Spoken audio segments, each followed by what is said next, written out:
Good evening सभी को। आज हम देखेंगे घन के प्रश्न। तो सबसे पहले घन जो है वह इस प्रकार से होता है। घन में 6 फलक होते हैं और 8 कोरें होती हैं। ये सभी क्या है? कोर है। ये कोर को दर्शा रहे हैं। तो 8 कोर होते हैं और 6 फलक होते हैं। अब इनके सूत्र हैं। पहला सूत्र है घनों की संख्या निकालना। तो घनों की संख्या निकालना है तो 2 घन होंगे, बड़े घनों की लंबाई और छोटे घनों की लंबाई। लंबाई किसे कह रहे हैं? ये फलक दी होगी, है ना, तो उसकी लंबाई दी होगी।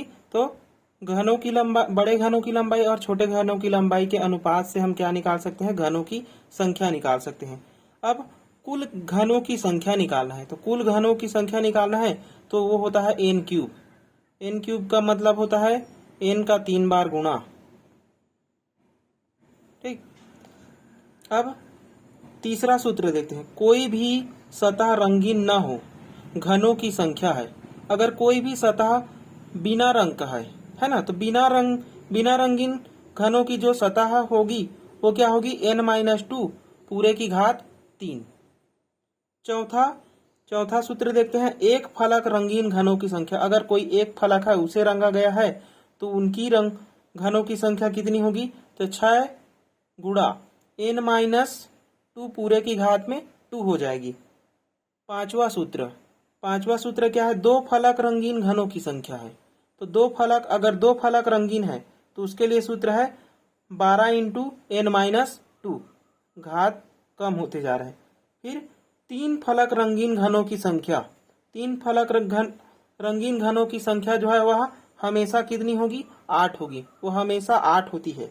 4 फलक रंगीन घनों की संख्या देखिए, 4 फलक अगर रंगीन घनों की संख्या, ऐसी कोई घन नहीं होती, तो इसलिए हम क्या लेंगे? 0 लेंगे। तो 4 फलक रंगीन घनों की संख्या के लिए क्या हो गया? 0 हो गया। अब इसके प्रश्न बनाएंगे।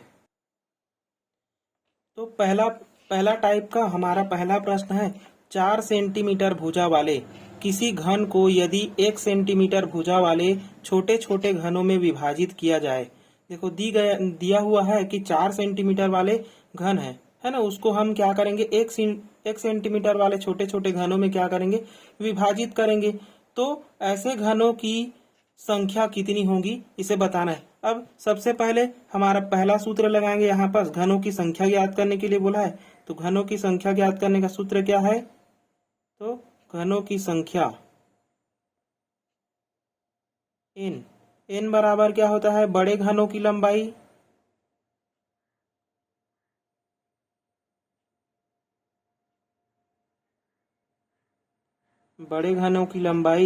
बटे छोटे घनों की लंबाई।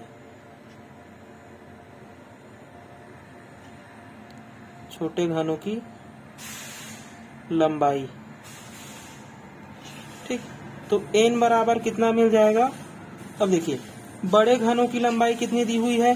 4 सेंटीमीटर दी गई है। और छोटे घनों की लंबाई कितनी दी गई है? तो 1 सेंटीमीटर दिया गया है। तो ये हो जाएगा 4/1, यानी कि हमारा 4 मिल गया है। क्या? घनों की संख्या। लेकिन हमें बताना ऐसे घनों की कुल संख्या बतानी है। तो घनों की कुल संख्या कैसे निकालते हैं? कुल घनों की संख्या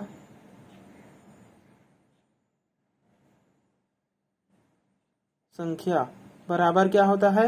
n का क्यूब। मतलब 4 का क्यूब करेंगे तो कितना मिल जाएगा? 4 गुणा 4 गुणा 4 कर सकते हैं, या फिर 4 का क्यूब कितना होता है? तो 64 होता है। ये भी लिख सकते हैं। तो ये हम गुणा करेंगे, 4 चौक 16 और 16 चौक 64। तो हमारा आंसर कितना मिल गया है? 64 घन होंगे। ठीक है, ये हमारा आंसर हो गया। दूसरा प्रश्न देखते हैं। दूसरा प्रश्न कहता है 5 सेंटीमीटर भुजा वाले किसी घन को यदि 1 सेंटीमीटर भुजा वाले छोटे छोटे घनों में विभाजित किया जाए तो ऐसे घनों की संख्या क्या होगी? तो सबसे पहले n बराबर क्या होता है? तो बड़े घन की लंबाई, बड़े घनों की लंबाई बटे छोटे घनों की लंबाई, बटे छोटे घनों की लंबाई ये होता है। तो n बराबर हम ज्ञात कर सकते हैं, क्या होगा, बड़े घनों की लंबाई दी गई है 5 सेंटीमीटर वाले और छोटे घन कितना दिया हुआ है, तो 1 सेंटीमीटर वाला है। तो n बराबर कितना मिल गया है, 5 मिल गया है। इसलिए हम निकाल सकते हैं क्या, कुल घनों की संख्या। तो कुल घनों की संख्या कितनी होगी, कुल घनों की संख्या n क्यूब होता है। तो 5 का हो गया क्यूब, 5 का क्यूब मतलब 5 गुणा 5 गुणा 5, या फिर सीधा याद कर सकते हैं 5 का क्यूब याद कर सकते हैं। अब ये क्या होगा, 5 पंचे 25 और 25 पंचे हो गया 125। तो इसका आंसर कितना हो गया, 125 घन। ठीक है, सेंटीमीटर नहीं लिखेंगे यहाँ पास, घन सेंटीमीटर होगा। तो कुल घनों की संख्या क्या कितना हो गया, तो 125। ये हमारा आंसर हो गया। अब देखते हैं दूसरे टाइप का प्रश्न। टाइप दूसरे टाइप का प्रश्न देखते हैं। चलिए, टाइप दूसरा का पहला प्रश्न देखते हैं। 8 सेंटीमीटर भुजा वाले किसी घन को बराबर आयतन वाले 64, यहाँ पर आयतन बोला गया है ना, तो बराबर आयतन वाले 64 घनों में विभाजित किया जाए तो प्राप्त प्रत्येक छोटे घन की भुजा की लंबाई ज्ञात करना है। बड़े घन की भुजा की लंबाई दी गई है, तो यहाँ पर क्या क्या दिया हुआ है, बड़े घन की भुजा की लंबाई दी गई है।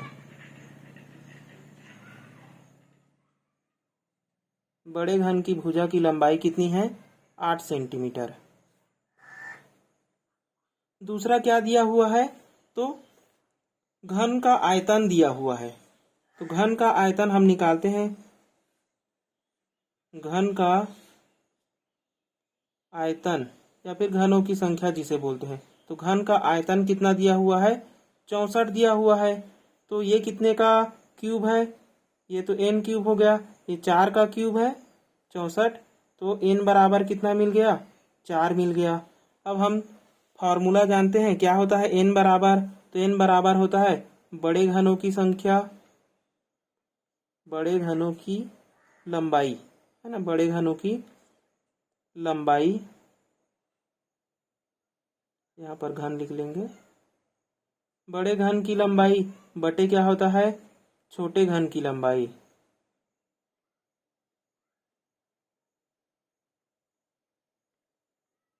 ठीक है, छोटे घन की लंबाई निकालेंगे, इसको इधर ले जाएंगे, क्या हो जाएगा, छोटे घन की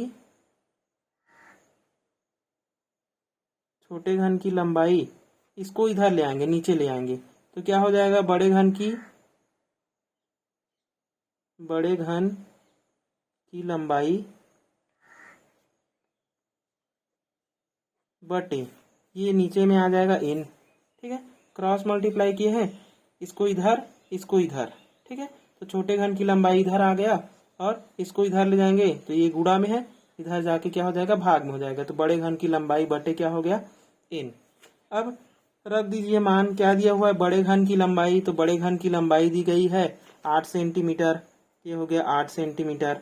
नीचे में क्या दिया हुआ है, तो 4, ये भी सेंटीमीटर में है, तो ये हो गया 4 सेंटीमीटर। कटाएंगे कितना मिल जाएगा, 4 एक कम 4 दूनी 8, तो कितना मिल गया है, 2 सेंटीमीटर। किसका मान, छोटे घनों की लंबाई, छोटे घन की लंबाई। ठीक है, छोटे घन की लंबाई कितना मिल गया है, तो 2 सेंटीमीटर। ठीक है, इसी का अगला प्रश्न देखते हैं। चलिए, अगला प्रश्न है चौथा प्रश्न। 5 सेंटीमीटर भुजा वाले किसी घन को बराबर आयतन वाले 125 घनों में विभाजित किया गया है, तो प्राप्त प्रत्येक छोटे घनों की लंबाई क्या होगी। यहाँ पर 5 सेंटीमीटर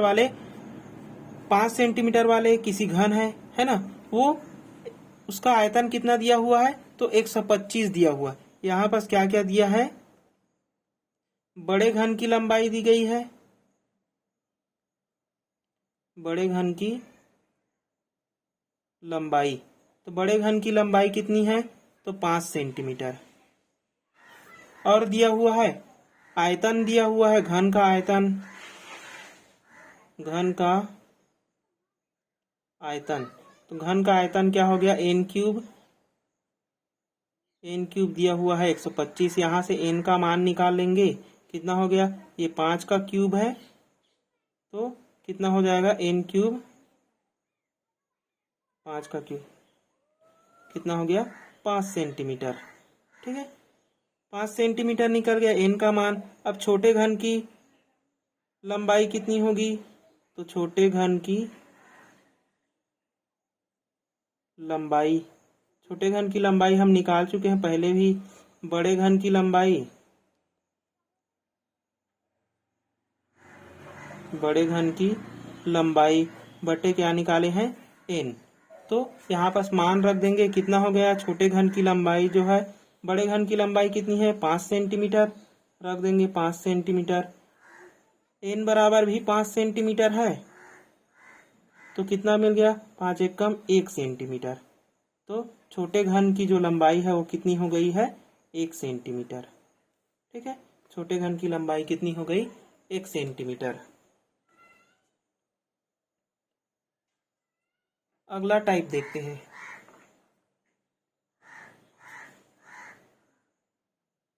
टाइप तीसरा, टाइप तीसरा देखते हैं।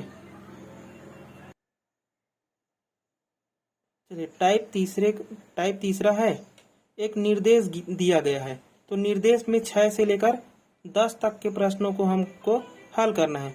तो क्या बोल रहा है कि 4 सेंटीमीटर भुजा वाले किसी ठोस घन की सतहों को, 4 सेंटीमीटर भुजा वाले किसी ठोस घन के सतहों को लाल रंग से रंग दिया गया है ना। कोई एक क्यूब बना लेते हैं।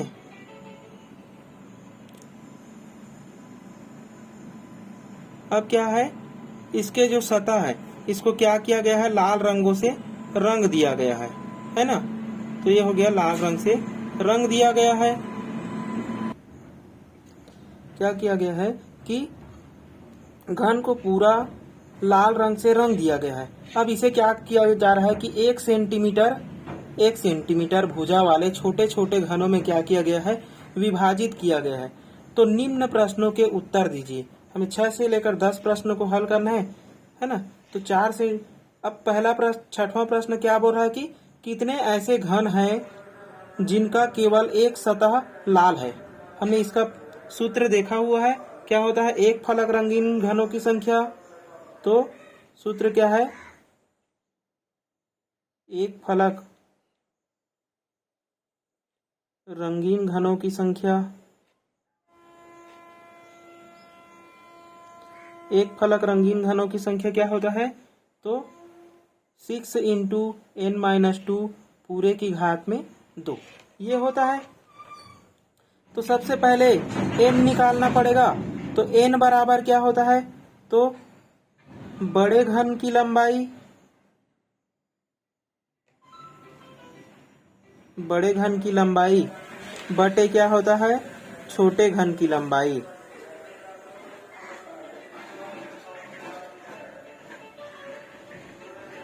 छोटे घन की लंबाई, तो सबसे पहले n निकालेंगे। बड़े घन की लंबाई कितनी है?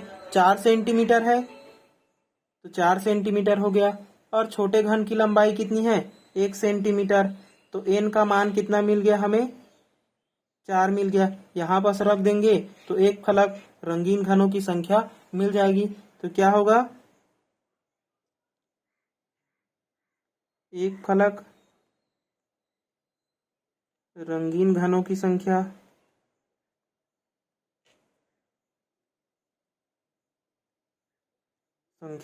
बराबर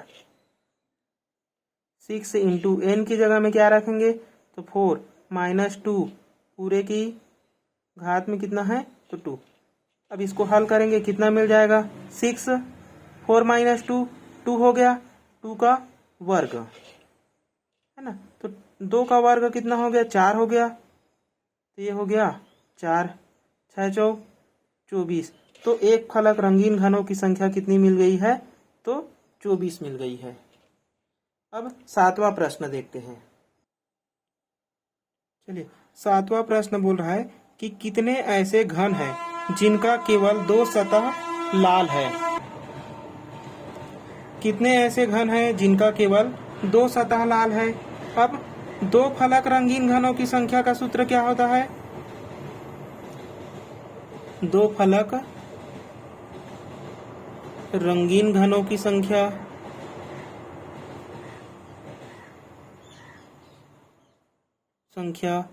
तो 2 फलक रंगीन घनों की संख्या क्या होता है?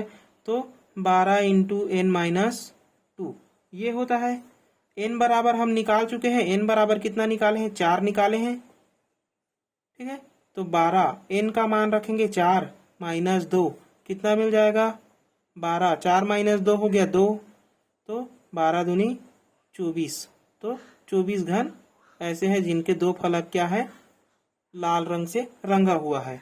अब 8वां प्रश्न देखते हैं कि कितने ऐसे घन हैं जिनका केवल 3 सतह लाल है। देखिए, 3 फलक रंगीन घनों की संख्या हमेशा क्या होती है?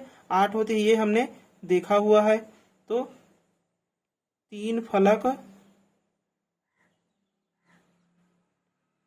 रंगीन घनों की संख्या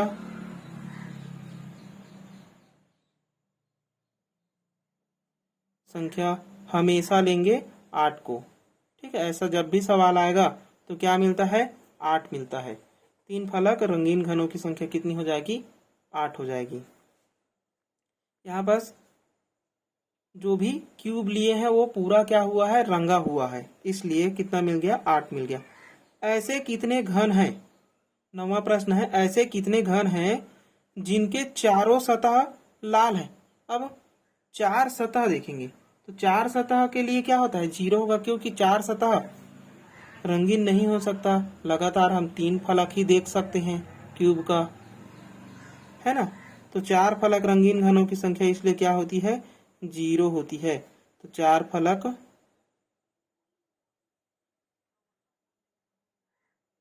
रंगीन घनों की संख्या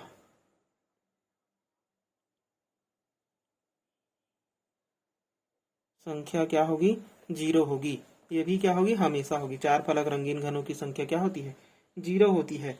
अब ऐसे कितने घन हैं जिनके कोई भी सतह लाल रंग से नहीं रंगा गया है ना, मतलब लाल नहीं है। तो इसको ज्ञात करने के लिए सूत्र क्या होता है?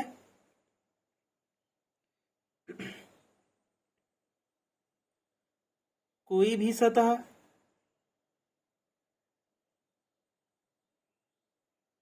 रंगीन ना हो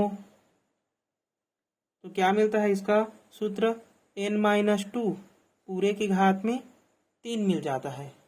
तो कितना हो जाएगा? n का मान मिला हुआ है 4 माइनस 2 पूरे की घात में 3, तो कितना हो गया? 4 में से घटाएंगे तो 2, 2 की घात 3, 2 की घात 3 मतलब 8, है ना। इसको क्या लिख सकते हैं? 2 गुणा 2 गुणा 2, 2 दूनी 4, 4 दूनी 8, तो ये मिल गया 8। तो ये था हमारा आज का प्रश्न। धन्यवाद। अच्छा लगे तो लाइक सब्सक्राइब कीजिएगा और शेयर भी कीजिएगा।